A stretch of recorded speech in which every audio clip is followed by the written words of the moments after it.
Évangile de Jésus-Christ selon saint Luc. En ce temps-là, quelques Sadducéens, ceux qui soutiennent qu'il n'y a pas de résurrection, s'approchèrent de Jésus et l'interrogèrent. « Maître, Moïse nous a prescrit.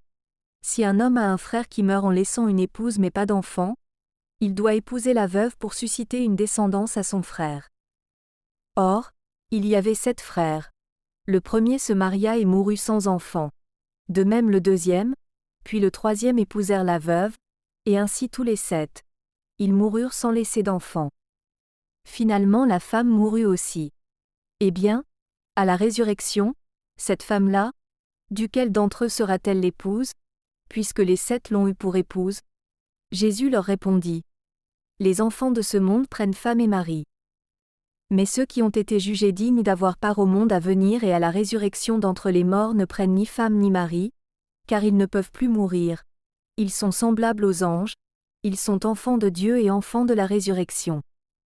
Que les morts ressuscitent, Moïse lui-même le fait comprendre dans le récit du buisson ardent, quand il appelle le Seigneur le Dieu d'Abraham, Dieu d'Isaac, Dieu de Jacob. Il n'est pas le Dieu des morts, mais des vivants. Tous, en effet, vivent pour lui. Alors certains scribes prirent la parole pour dire « Maître, tu as bien parlé. » Et ils n'osaient plus l'interroger sur quoi que ce soit. Acclamons la parole de Dieu.